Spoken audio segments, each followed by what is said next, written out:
Welcome to the Hunt Backcountry Podcast. This is episode number 443, and we are continuing our series speaking with state game and fish agencies. And today we have Greg and Emily from Montana. We hear from them about the tag application process, their point system, updates on the status of several big game species in Montana, and dive into some new topics that we haven't discussed with other states, such as Montana's It's Up to Us Hunter Ethics campaign. This is a great episode. Hope that you guys have been enjoying all these series. Again, if you have missed any of those previous episodes, we've done talks like this with Arizona, New Mexico, Wyoming, Idaho. Today we have Montana, and we are not sure yet, but today may be the last episode in this series, at least for now. If you guys have been enjoying this podcast, this series, or any episode in particular, thank you for the support by leaving a rating or review in whatever podcast app that you're using. If you haven't done that, it helps us tremendously. Just hit pause right now. Go ahead and do that. And once you've done that, come on back. Let's dive into this conversation.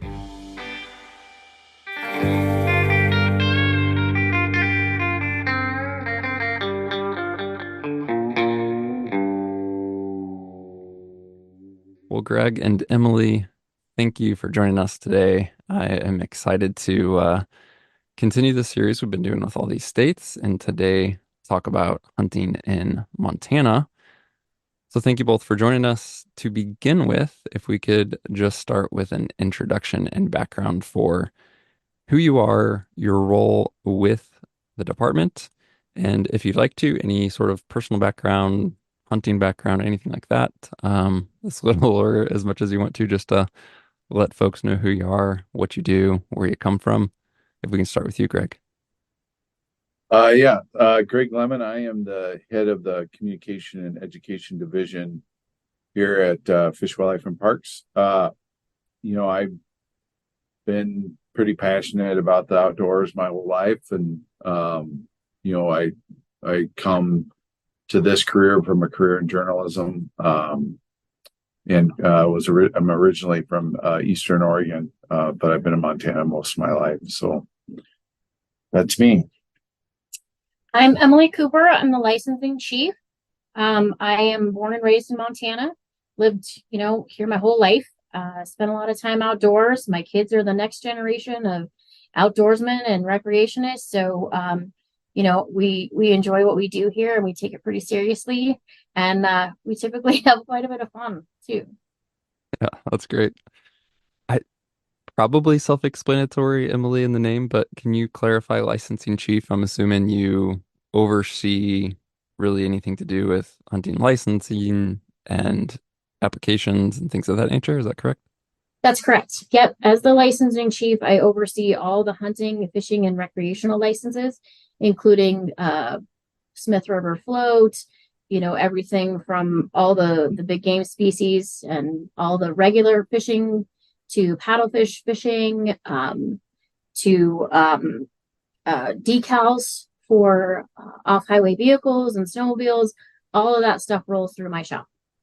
Wow, that's a lot. I was thinking that would primarily be hunting focused, but yeah, when you talk about anything outdoors recreation that involves a license or a permit, that's pretty wide ranging. Yep, we have a pretty big responsibility here.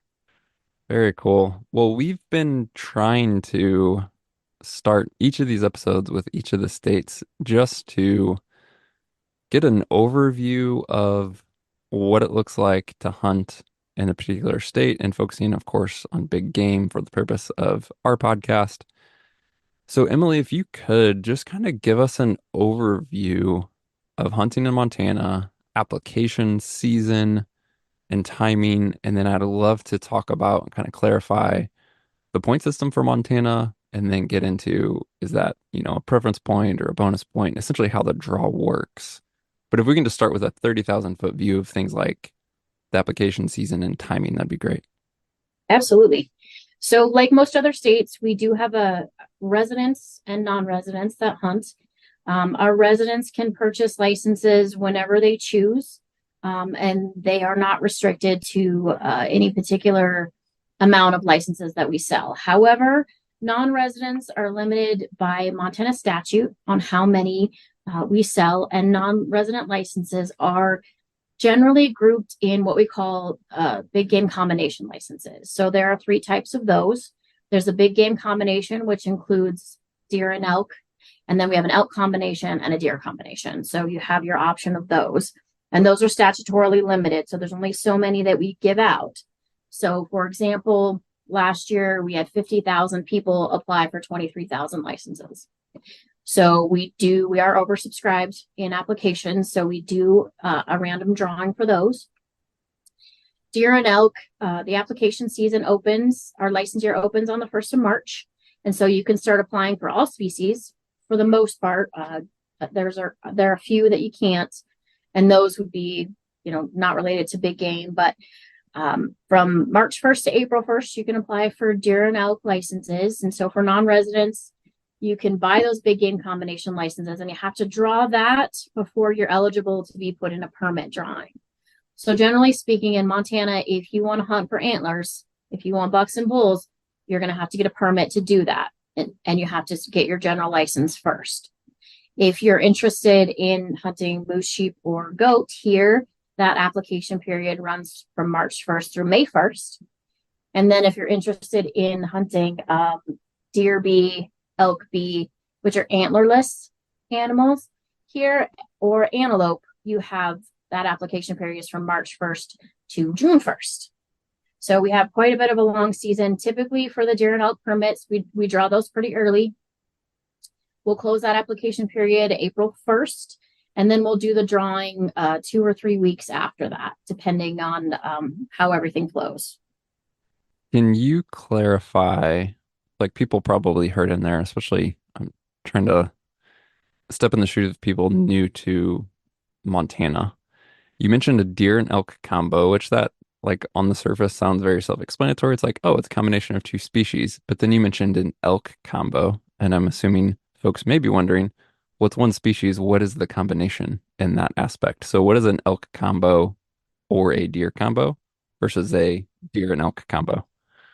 Happy to clarify that one. So an elk combination license includes a general elk license, an upland game bird license, and a seasoned fishing license.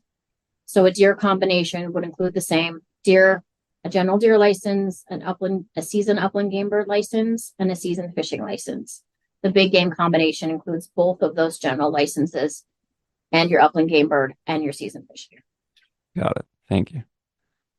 And then there's the license step first and then permitting afterwards. So can you talk about how that ties to areas within Montana? And not just like, oh, I can go to Montana in general and hunt, say, elk. But what does that mean? Where can I go? Is there limited entry areas, things of that nature? Good question also. So your general license and your permit drawing, that happen the same day. So if you're interested in purchasing or applying for a special limited draw area, all of that is part of your application. And we draw that in a sequence. So that takes care of all of those things all in one particular drawing in a specific order.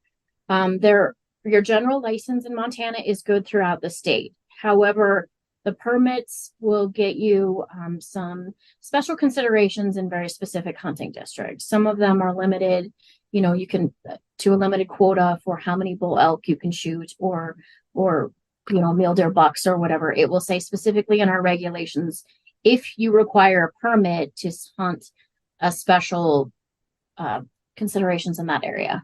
Is that fair, Greg? Yeah. So it's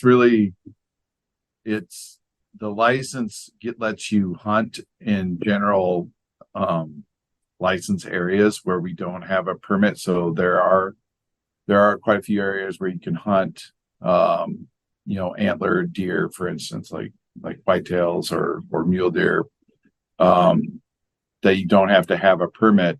The permit permits you to hunt that species, like a antlered buck or a either sex bull elk or either sex elk in a specific hunting district.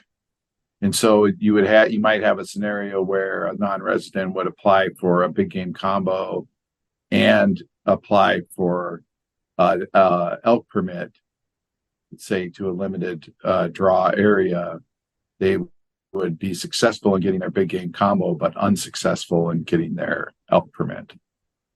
And in that instance, I'm trying to, I guess, use vernacular that may be common to people in other states. Sure. This idea of like a tag, right? So in that specific scenario you just mentioned, they drew the essentially general, in this case, like big game, or like I think you mentioned elk specifically, license.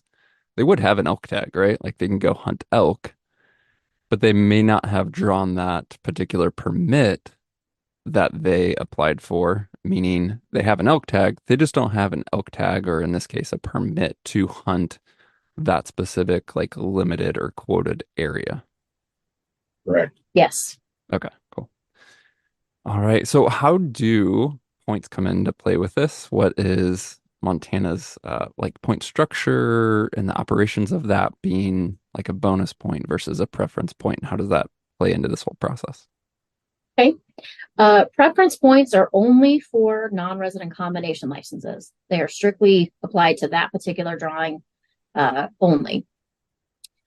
Non-residents can purchase a preference point at the time of application. When they are applying, they can say, yep, I want to pay another $100. And those particular ones are allocated by true preference. Whoever has the most preference will be put at the top of the list, and then the maximum is 3.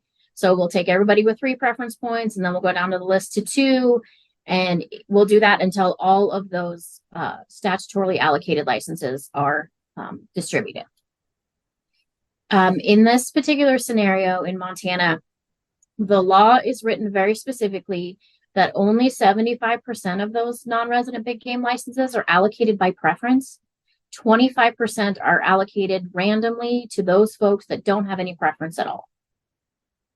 So those would be the 0 preference points. So the 75% is allocated by preference, 3, 2, 1, and then the other one is just a random draw. Okay, perfect. A couple of very specific listener questions that came through about preference points. And again, I've been trying to mention this. Sometimes I'm asking these questions simply because they're listener questions. I don't like, sometimes I know the answer and I feel silly asking a question I know the answer to, but the question is, can I skip an application year and still keep my accumulated points? So for preference points, if you don't apply in consecutive years, your preference points go away. So to get that maximum of 3 points, you would be for 3 years in a row getting a point. You can't like get one, take a year off, come back, get another one and have 2. You would start over and have 1. That's correct. If you don't apply in consecutive years, we will zero out your preference points. This is the question I would like to hear about. I don't fully understand the history of preference points, when and how they're implemented in Montana, but the question was brought up. How does the department feel about the effectiveness of the changes in preference points since they were established? So again, I don't even have full context for the history of that. I can't like elaborate on that question. That was just a direct listener question. The department, we don't feel one way or another. We execute a law that got passed. We don't have a personal opinion in this. So I don't have a good answer for you, Mark. It's just, we do what the law says to do. And so I'm glad this come up. This has come up with other states and talking about, I'm not fully familiar with Montana's language, but like another state, there's like the Game and Fish Department. There's a commission of like a board essentially appointed typically by the governor. And then there's like the legislature. So, the state's government. And those 3 entities, and again, in the case of other states, have different roles and effects on essentially hunting, right? Like everything from how many tags there are to what rules are enforced to antler point restrictions. Like you can go all kinds of different directions on issues that affect hunters. And it's not always the Fish and Game Agency that is making those decisions, which I think is great to highlight. But I'm curious, what does from a 30,000 foot view that look like in Montana? So there's the department. Is there a commission? Is it just legislature? Like you just mentioned those rules and the department doesn't have feelings. Well, where did that rule come from? Or what is the structure of changes to regulations, allocations, etc. in Montana? I'll start with the department's role. So our role, we sort of serve an administrative role as a trust manager. So we talk about, the resources are held, sort of their public resources. Public elects officials to set laws that govern those resources, and then those officials hire an agency like us that administers the management of those resources. So we implement the laws, we manage the resources from a scientific standpoint. So in Montana, that's the function of our agency. So the governor, like you mentioned, the governor here appoints commission, the Fish and Wildlife Commission. It's a 7-member commission. Each one of our 7 administrative regions is represented by a member on the commission. And then that commission sets regulations, allocations of tags and licenses and who gets what, that sort of thing. And then the legislature is obviously an elected body, and they create laws. And in every session, they create laws that govern the management of fish and wildlife and parks resources, which is under our administration. And so, those laws get set. Then sometimes it takes administrative rules or commission rules to implement those laws. And so that's kind of the way, kind of a high level overview of how things are managed in Montana. So sometimes people get frustrated. Hunters will get frustrated with us because there's, they don't like, they might be frustrated with a law, say that pertains to non-residents, that they might feel like there should be a different law in place. But that's not something that the department can change. A really good example is our enforcement laws.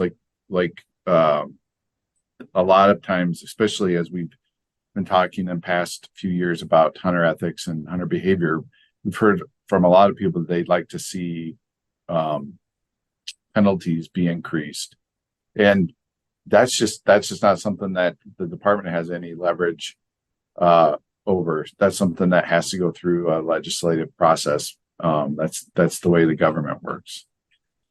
I'm curious in instances, and this maybe isn't theoretical, but it again come up kind of in with other states and conversations. Let's say a scenario where there's incredibly bad winter kill, biologists on the ground are reporting, a loss of herd numbers that should, I don't want to say should require, but would be benefited by a change in tag allocations, for example, in a specific area. And that specific scenario of, okay, we had this event that pretty dramatically affected wild game numbers in a certain portion of the state. The state wants to help those game numbers recover. Can the department make changes to that, or does it have to be like quote unquote kicked all the way up through the commission and the legislature for an event like that? Does that make sense? Yeah. So we set so in that circumstance, we would initially look to our B licenses to adjust to see what flexibility we have there. Because that we feel like that's our sort of most direct lever to protecting or adjusting or having some sort of impact on population.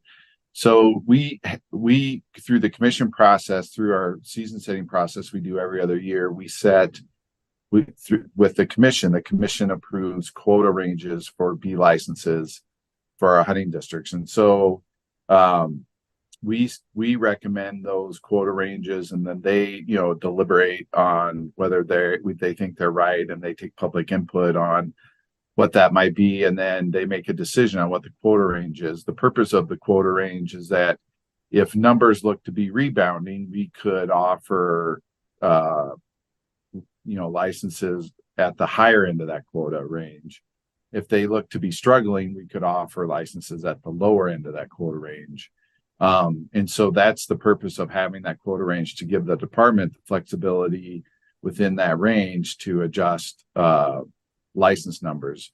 We do that annually with our antelope licenses. So we have our biologists go out and they fly antelope counts as late as possible in the summer before we have to do a drawing.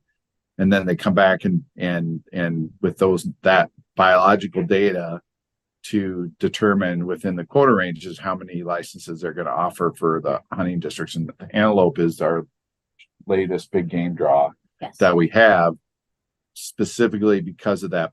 We want to get that biological input, and it's structured, the system structured in a way that allows us that flexibility.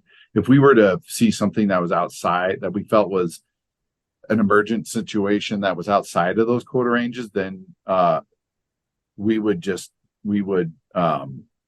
the flexibility to ask the commission to meet to take that topic up, and the commission has met on short notice over lots of things over the years, and so that wouldn't be certainly out of the ordinary if a emergency circumstance presented itself. What is I don't know if this is the correct term, but essentially the term limit of a commission member? I know you mentioned there's 7, they're governor appointed, there's 1 from each district, but how long do they serve? Ooh, good question. They're staggered so that there's not a complete turnover, but I'm not sure what the stagger is. I think it's at least 4 years. Okay. But I'd have to, the legislature just expanded the commission to 7 members. So it had been 5 for years. And they just expanded it to 7 in 2021. Yep. So like staggered, again, I don't want to get totally lost in the details. I'm just somewhat curious, and I think there is benefits to understanding these things. Like a governor comes in and say has a 4-year term, he could be appointing 1 commissioner per year just because of the way that essentially someone is expiring or like coming out of term on the commission. I don't think it's staggered like that. I think there's a number of them that are served for the same term, and then they would either be reappointed and reconfirmed, or somebody else would be appointed. So I think the idea was, my guess is that that when a new governor is elected, there's some institutional knowledge that carries over from the previous commission rather than just have all new members. You mentioned, Greg, in there something about ethics when things were brought up kind of in passing, but that is something I wanted to bring up. You guys through Montana and the department have a campaign. Again, I don't know if that's the correct term either, but a focus on hunters and hunting ethics. And again, for lack of a better term, this campaign called It's Up to Us. Can you tell us about that, like the purpose of it, how it came together, and then really just the mission of this campaign? Sure. So I appreciate the question. So we for years have heard from landowners and hunters alike that they wish we could do something about hunter ethics. And so, obviously we're out there, our wardens are out there doing the best they can to police, hunters and protect the resource and ensure people are doing things the right way. And sometimes we catch the bad guys and sometimes we don't. But sometimes it's not so much a question of legality as a question of ethics. And so we've had over the years lots of different conversations with landowners and sportsmen's groups alike about hunter ethics. and it's been really difficult to figure out as a department what is it that we can do. But we felt like our role could be working as an agency to improve the relationship between hunters and landowners. And the reality is that, when we talk to landowners that are, looking at getting out of an access program, or, shutting off access to their property, it's almost always, not exclusively, but it's almost always surrounds the issue of hunter behavior. And so we decided we could do basically what is sort of an education and marketing campaign with some partners, to try to encourage hunters to take more responsibility for not only their behavior but hunter behavior in general, because ultimately it's not just the right thing to do, but it's going to protect access today and into the future. And so that's where the campaign was really born out of that concept. So the slogan is, it's up to us, respect access, protect the hunt. And the idea is that most of the people that cause the problems, we know it's a minority of hunters that are out there, and most of them probably aren't going to be paying attention to a campaign like this. But if we can get hunters to take more responsibility, pick up trash, report people when they see violations, or people that are breaking rules on our block management areas, then we can demonstrate to landowners that there's a big chunk of hunters out there that do care, do value the access that they have and the relationship they have with landowners, and are working hard to protect that. Yeah, to elaborate a little bit there, again, I'm just trying to bring context for listeners who are unaware. You mentioned like block management and land access and private landowners. Montana has some great programs where landowners can enroll to open up their private property to public hunting access, through block management. And that, I don't want to get into all the fine details, but just to clarify for people who maybe that went over their heads of what all of that meant. Yeah. That's the short version. And then I am curious, I don't want to like go down the rabbit hole for the sake of, I'm not trying to throw people under the bus or what have you, but I am curious, like, take specific instances of a private landowner who has been enrolled in block management and has opened up his private property to public hunters, and they're thinking about leaving the program or have concerns.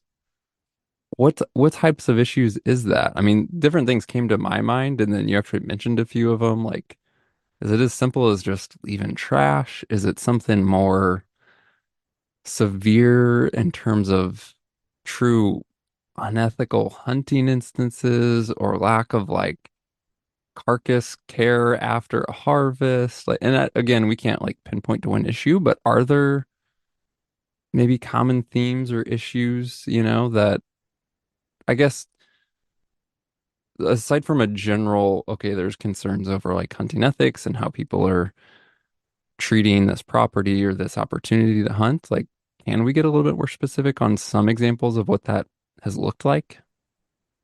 Yeah. So it's a good point. And I won't even mention the stuff that I'm sure 100% of your listeners would just be appalled at. But the stuff that people, good, well-intentioned people might miss. Like, so for instance, you show up in Montana, you've been wanting a deer tag for years, you finally get it, you make the trip, you make the investment, and you come sort of equipped with all the tools that you've seen, sort of used and promoted. You've got your Onyx, you've got, you've got your camping gear, you know where these private land access properties are. You know where the public land is. You know where the roads are. And you show up and it's rainy, and you're in eastern Montana. You're hunting mule deer and it's rainy, and all of a sudden you're dealing with gumbo that you muddy roads, sticky muddy roads, which we call gumbo. You've never dealt with before in your life, and you don't have any choice but because all of a sudden you find yourself you want to get to camp. The only choice you see is just plowing forward, and this road that looks sort of peaceful and just a little wet suddenly turns into a big massive set of ruts. You get to camp, you get your camp set up, and along comes a day or two later, along comes a rancher. Well, that rancher uses that road every day, except when it's raining, because he knows better than to drive out on that road when it's been raining, because he knows about gumbo. He lives there. Now his road that he uses to get in and out of his property has a fresh set of 12-inch ruts running down it, and it's now suddenly he's got something he's got to deal with. That's a pain for him, and that's the kind of thing that we hear from landowners. It's not just the trash.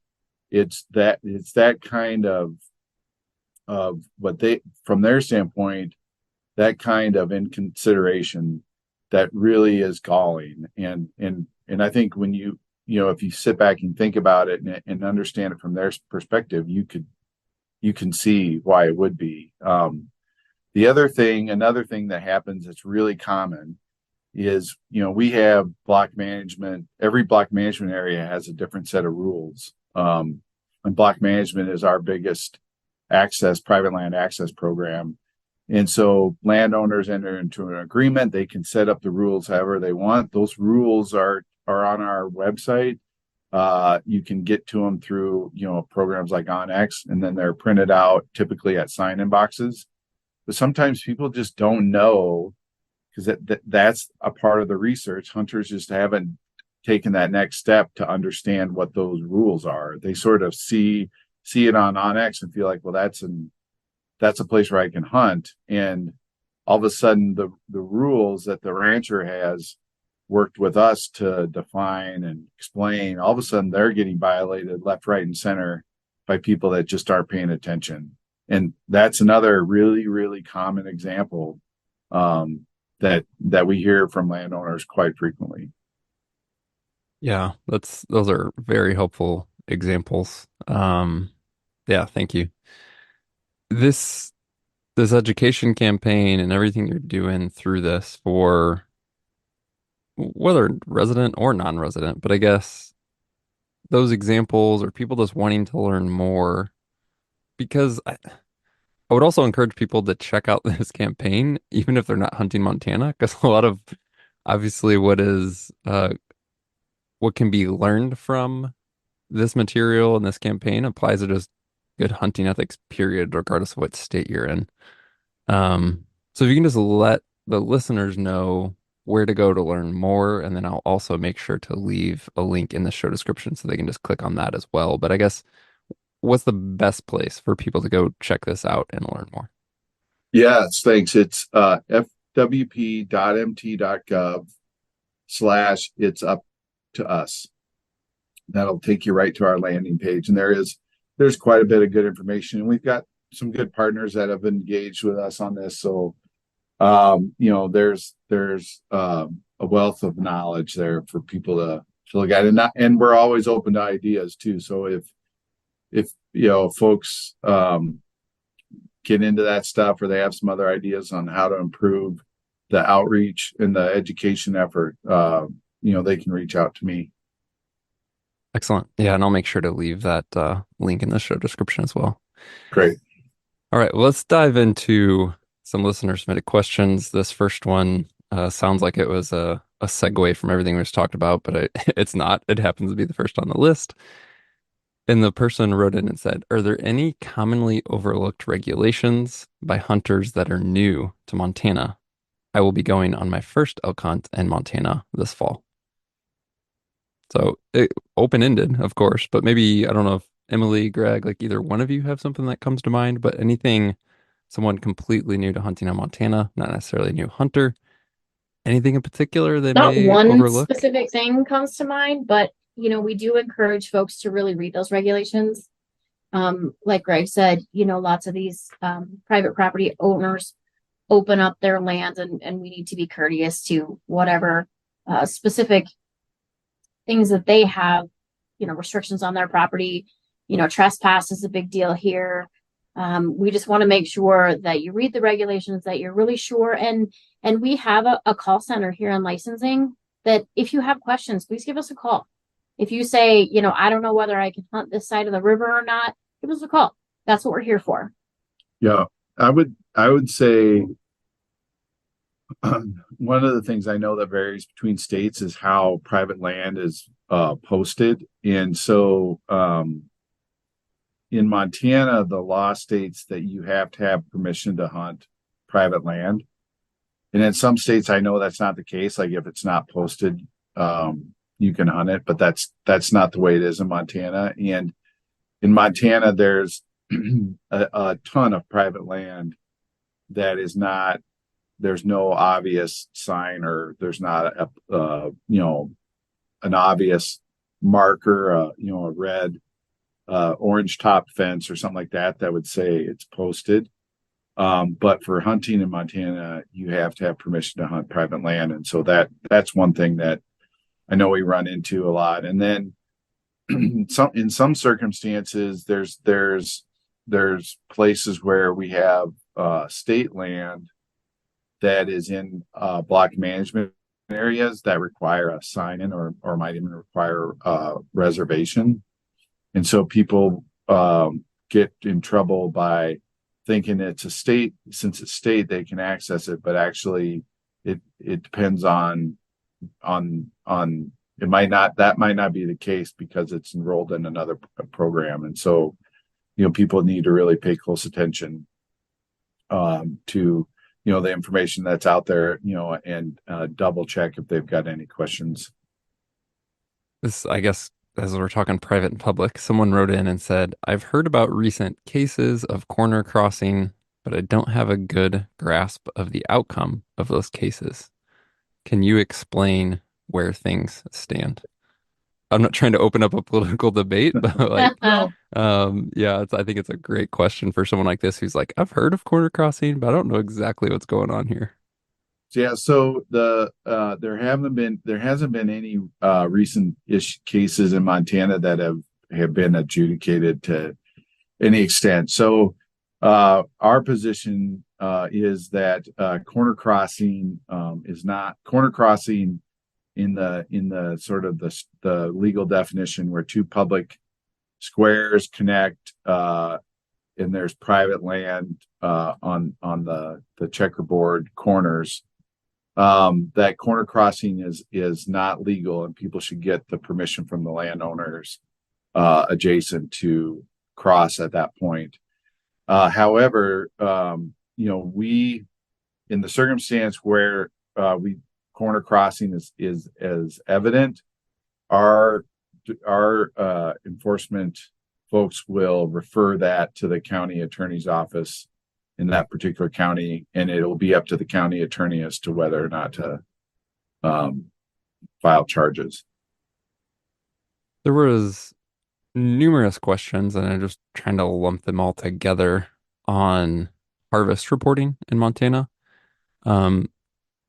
Again, there was different angles, different questions, but I guess to lump it all together, one, can you tell us what harvest reporting looks like for big game hunters in Montana?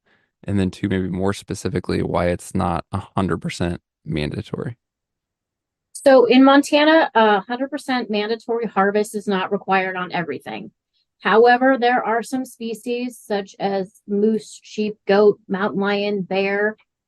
Those particular species do have mandatory reporting. However, deer and elk do not. That is a decision made by the Fish and Wildlife Commission.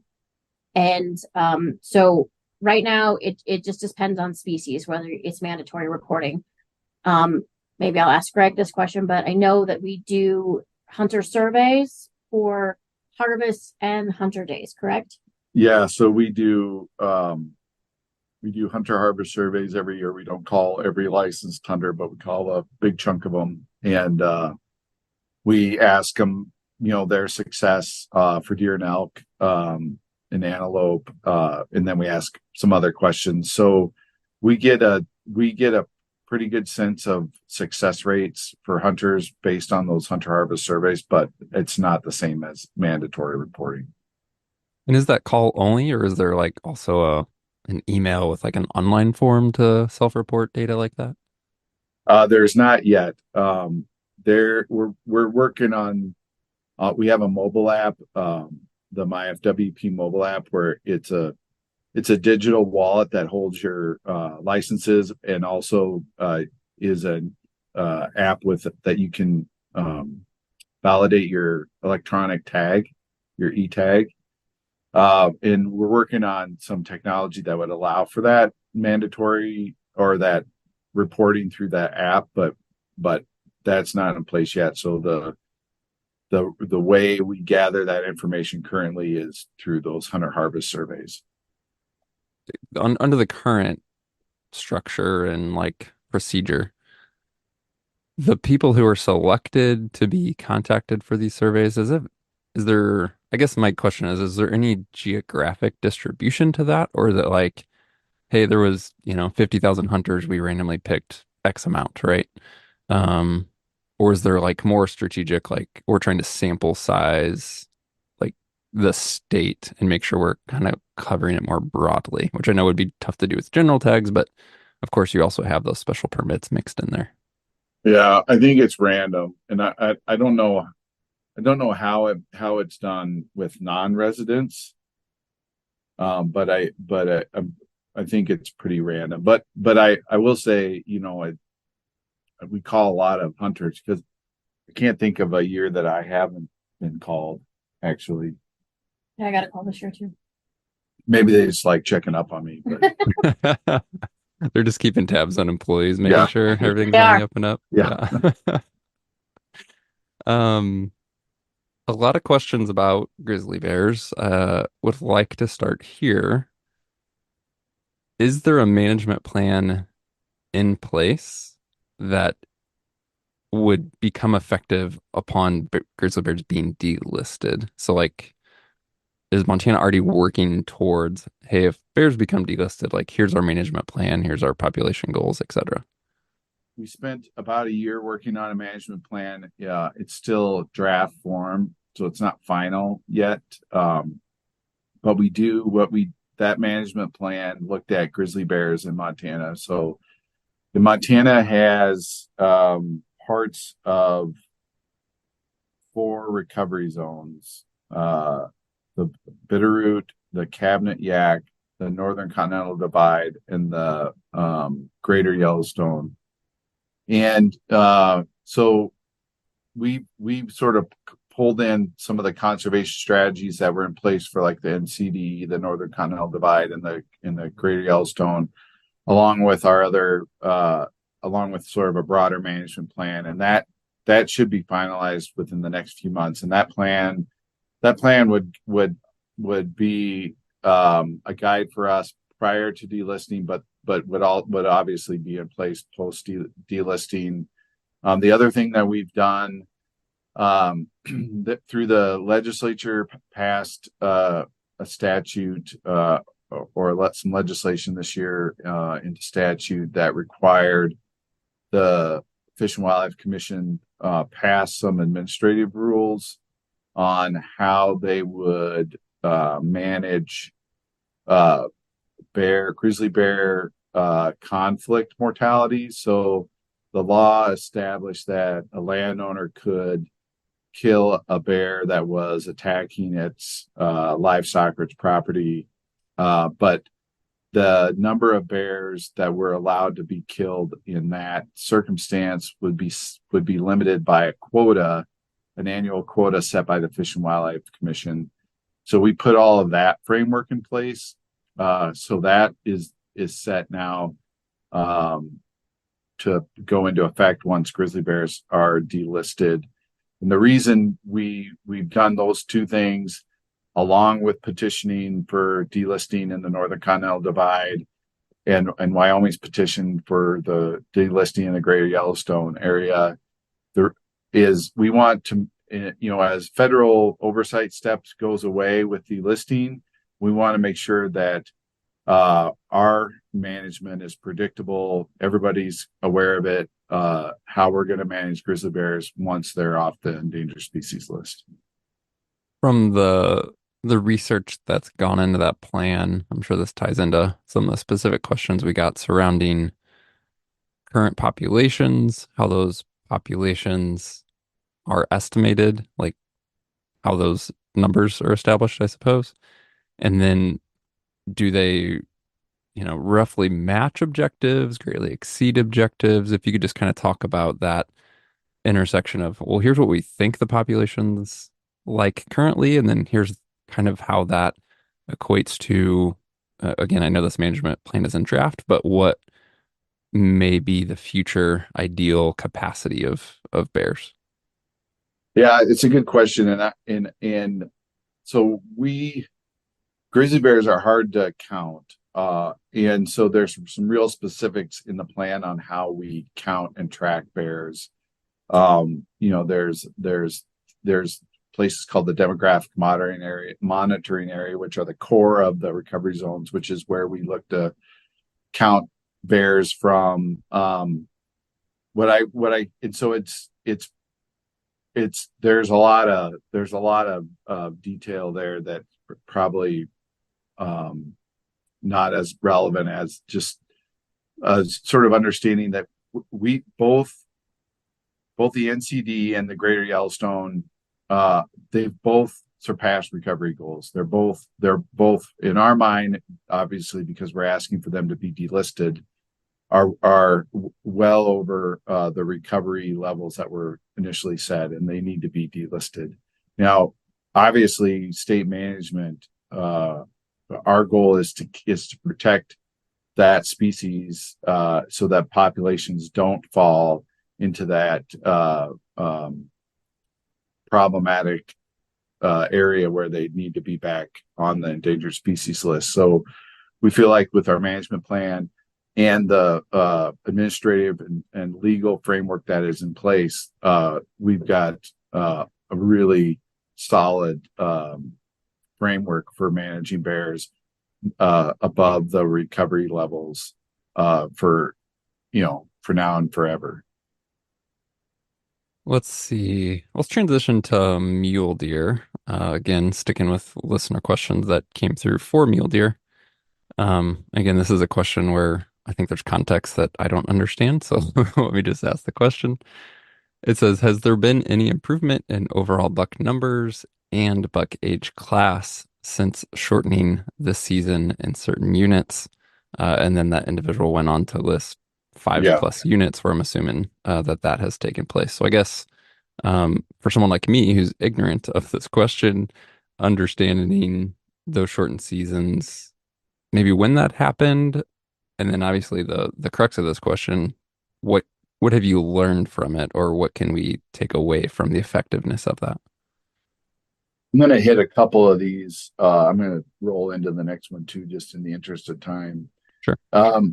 We have that change in those hunting districts is been I think just last year was the second year, so it's been too soon to tell yet. So we're continuing to monitor those. We're continuing. Our biologists are monitoring those areas to see if the regulation change was effective. So check back with us, because we'll have more we'll have more sort of understanding of what the impact's been in a couple of years. But overall, for mule deer, I wanted to, we've heard a lot of concern about mule deer statewide over the past few years. We just took submissions for people interested in being on a mule deer advisory committee, and the goal of that committee is to help get us sort of on the right path with doing a new mule deer plan. So this year we're going to be looking at crafting a new mule deer management plan. And so, mule deer, what affects mule deer populations um, varies from where you're at in the state.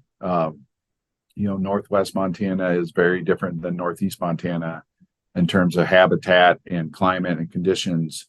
But the consistent is that people are worried about mule deer numbers, which in some places are doing okay, but in a lot of places are down. And so overall, mule deer management is in how we're moving forward with it is right at the top of our list. Or a species like mule deer, or even throw in elk, um, is there a specific cadence to management plans, or is that, hey, let's implement this management plan and we'll, reevaluate as necessary, right? Yeah, there really isn't. I think we like to have comprehensive reviews of those plans every 5 years, but we also want to create plans that aren't just pieces that sit on a shelf, but they're malleable and they're adjustable, and based on what the science is showing us on the species for the particular plan. Again, this can apply to other species, but for mule deer is the example. What goes into an understanding of populations and changes in populations? I'm assuming that could be obviously hunter reporting. That could be biologists who work that area who are doing, boots on the ground, like physical glassing, scouting, maybe population counts at certain times of year when deer are concentrated, maybe flying, etc. So I guess, there's many ways you can try to gauge the health and numbers of a population and herd dynamics and age class and buck to doe ratios, etc. But what does that look like for Montana? All the Yeah, above? so I would say all of the above. And then in addition, like it's really important for us to listen to what landowners are seeing. So we have a lot of landowners that really are engaged with us on and concerned when they see wildlife numbers decline. And as it pertains to mule deer, in the past couple of years, we've had a lot of landowners, come to us and say, man, we used to see a lot of deer in our fields, and now we're not seeing very many, and we're concerned. And so that's an input that also is something that we pay a lot of attention to. Speaking of landowners, and this transitions to elk just because it's the context of a listener question that came through, but someone was asking about elk quotas being established and then kind of the intersection of landowner complaint versus what they phrased as the true carrying capacity of an area. So I guess if you could talk about management of elk and elk numbers, and then potentially even the influence of like landowner depredation and things of that nature. Yeah. So the good news is we just finished an elk plan, and that's on our website. That's final, and there's a lot of really good information. And so if you have a particular hunting district that you're interested in sort of what our objectives are and what are some of the issues that we're looking at in that hunting district, those are outlined in pretty great detail within our elk management plan. And it's very approachable. It's not this plan that you have to thumb through a lot of pages to find this one hunting district. We have a big section of the plan is broken out just by hunting districts, and so each hunting district has a chart that talks about elk objectives, habitat, social tolerance, all of those things. But to be specific, landowner input was factored into how we set those hunting district objectives within the plan. And so that plan was out for a lot of public comment. We held a lot of public meetings. We got a lot of input in, and we took all of that input, including both landowner and hunter input, to come up with population objectives for specific hunting districts. Sticking with elk and just this idea of population, there was questions on elk numbers in the greater Yellowstone area, and in particular, obviously the interaction with wolves there. So I guess to open the question up more broadly than the way it was asked would be to talk about elk numbers in the Greater Stone Yellow area, the influence of wolves, and then associated with that, I guess the management of wolves in the Greater Yellowstone area.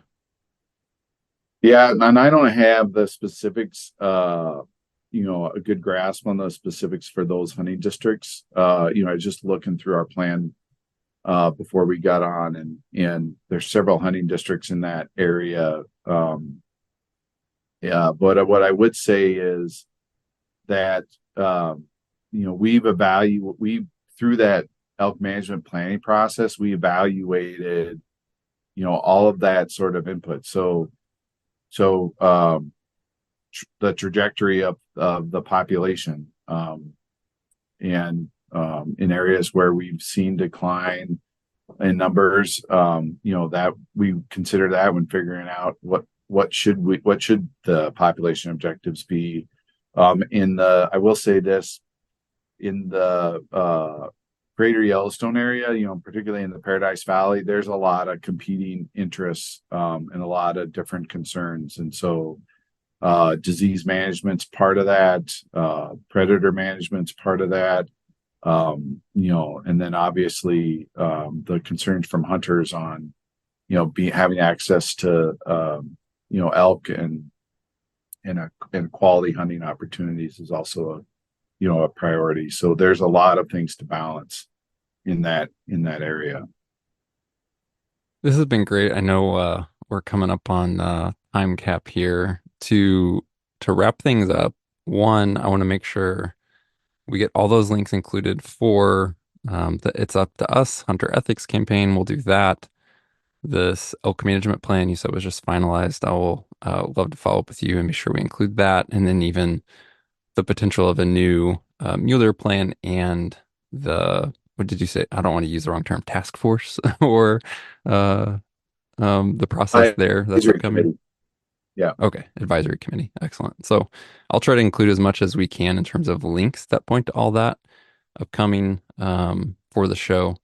And then just to wrap up, and this could go many different ways, of course, but I just want to make sure that give you guys the floor. Is there anything else that you just want hunters to know, maybe address misconceptions, things of that nature, before we wrap this conversation up? Mark, I think we just touched really, really briefly on bonus points, and I'd like to talk a little bit more about that, if that's okay. Please. Yeah, thank you. So, bonus points are different from preference points. So preference points are only specific to those non-resident combination licenses. However, bonus points are eligible for purchase for both residents and non-residents, and they give you more opportunities in a drawing. But not for those non-resident big game combination licenses. So they don't apply to those. However, bonus points prior to going into the drawing are squared. So if you have 5 bonus points, and we'll square those and give you 25 opportunities in a drawing to draw a specific license or permit. Okay. And then would those bonus points apply in the same way that like you have to keep attaining those each year, or you're reverted, or is that totally separate? So bonus points are different from preference points in that they don't expire. So if you don't apply every year, we'll hang on to those for you. Okay. And then those bonus points are essentially just applying to more of like those limited entry, limited quota permits, as you said, not the general combination big game licenses, correct? Yes. Okay.